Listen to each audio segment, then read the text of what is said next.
What if there was a way to resolve conflict in 5 simple steps so that you never have to fear conflict or confrontation again?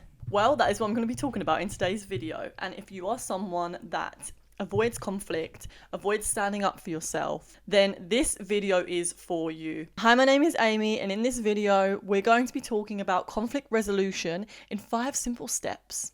Step number 1 is become aware that there is a conflict. And how do you know that there is a conflict? Well, a conflict is when there is a disagreement between 2 parts.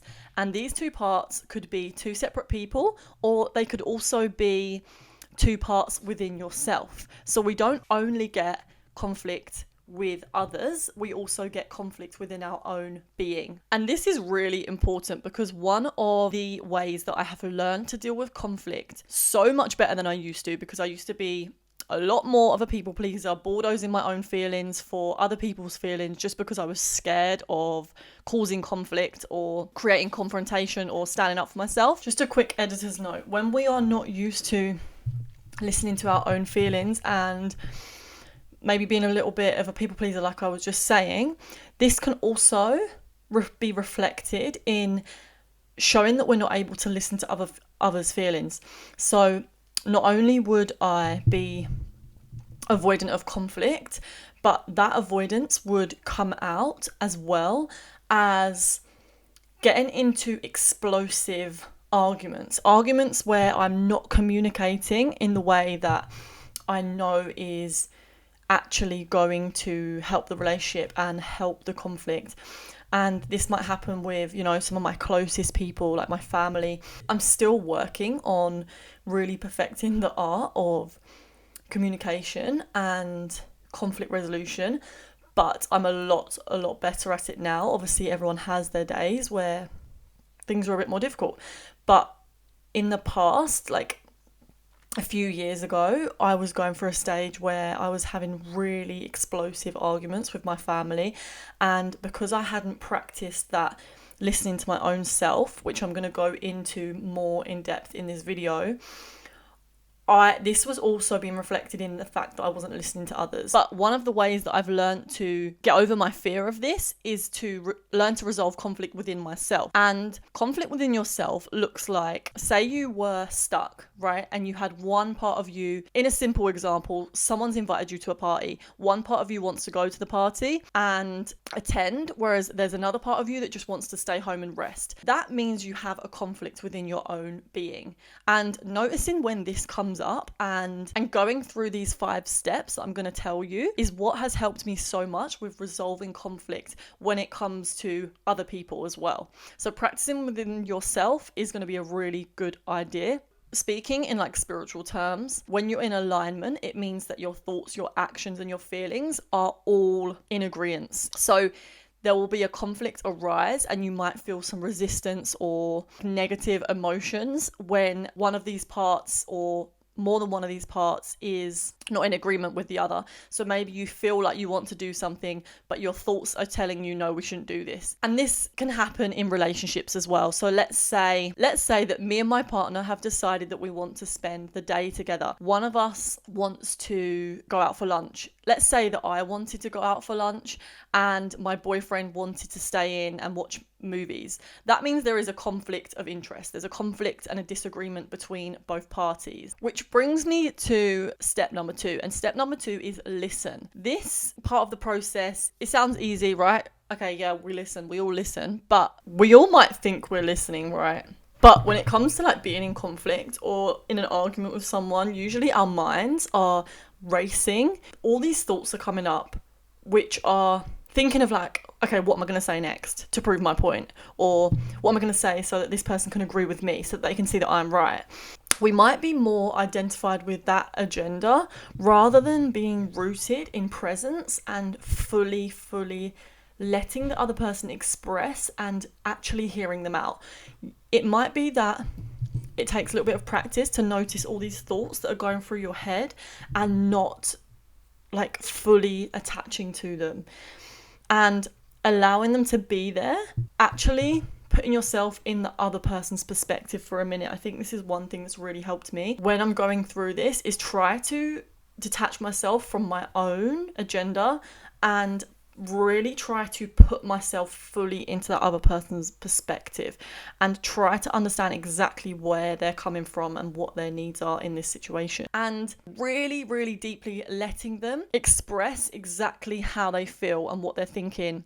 I think what's important in the conflict resolution is to have both parts listened to. This is such an important step. So when it comes to inside yourself, let's say when it comes to that conflict of one part of me wants to go out, one part of me wants to stay in, I will listen to both of those parts and hear what they have to say. And then I will make a decision from the information of both parts and really listening to what they both have to say. So the way I usually do this is I will journal it out. There's many ways you can do this. You can either sit in meditation and speak to these parts, and this is called parts work. You might have heard of this already. Or what I love to do is write it out. So I will write down what each of my parts is feeling, what they want, which leads me to the next part of the process, which is identifying needs.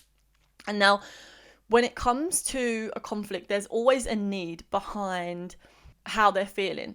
So if, for example, my two parts, one of the parts that wants to go out, that need might be a need for social connection, okay, and being with others. Whereas the part of me that wants to stay in, the need might be to rest and have nourishment. And I'll write down those needs, write down the needs behind the feelings when it comes to working with other people. So identifying the needs of each person. In the example I said where me and my partner want to do different things, identifying the needs behind why they want to do these different things. Maybe my partner wants to stay in and watch TV because they need some quiet time, they need some time indoors. And the need behind me wanting to go out for lunch, for example, might be because I need to have a change of scenery or something like that. Number 4 is to offer resolutions. And this is where you get really creative. And you're going to start to figure out resolutions that make both parties happy. Because usually what happens when we are maybe in a bit of a people pleaser energy, or we want to avoid conflict, usually what happens is we end up bulldozing our own needs for the needs of others. This can cause us to feel resentment for the other person, or like we are drained because we are always doing what other people want to do and we aren't actually tending to our own needs. So offering resolutions and making sure that both parties are happy, we can do this by really getting creative and thinking of ways where both parties are happy. So I'll give you an example. Say one part of me wants to go out, one part of me wants to stay in. I will listen to both parts as fully as possible and then start offering to myself, okay, what if we stay in today and ask my friends if we can see them tomorrow? And if both parts are happy with that, we can go ahead and do that, asking. Or maybe one part is like, no, I don't want to do that because I want to go out today. I want to socialize today. Okay, what if we went out for an hour, saw people for a little while, came back and then rested? So we're doing both. Okay, I feel a sense of relief. Both parties are happy.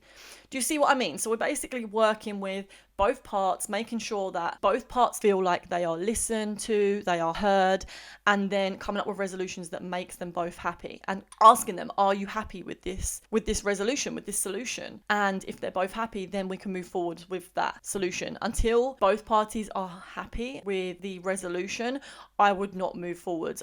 If I sense that someone else is just bulldozing their own feelings for me to be happy, it usually makes me feel really uncomfortable, and I try to encourage them to, no, let's do something, let's do what makes us both happy. I don't want you to feel like you have to neglect your own feelings to make me happy, because that's ultimately not going to be sustainable in a relationship, and I want to have happy relationships with others. And I'll give you an example with the relationship example, figure out how to resolve this conflict. Maybe I could say, look, what about if I go out for lunch and you stay in, and then I'll come back and then we watch TV together? You know, my partner might respond and say, well, I don't know, I was looking forward to spending the whole day with you. Okay, so what other resolutions are there? Let's get creative. What about if we go for a walk for an hour, we come back and we watch TV. And then maybe your partner's going to be happier with that. And that makes me feel better, because the need behind why I wanted to go out for lunch in the first place was because I wanted to get outside and I wanted to see new, have a change of scenery. Maybe it could be that I offer to my partner, what about if we go to the movies instead of staying in and watching TV? That way I have my need fulfilled of getting a change of scenery, and you have your need fulfilled of watching TV with me and chilling with me. And it really comes down to whether the other partner feels relief and they feel happy with that decision. So making sure that both partners are happy, both parts of yourself are happy and happy to move forwards. And step number 5 is to pick the resolution that the both parties are happy with. And I feel like I've pretty much emphasized this. So go ahead, try this 5 steps. Let me know how it goes in the comments. That's the end of this video, guys. I will see you in the next video. Bye.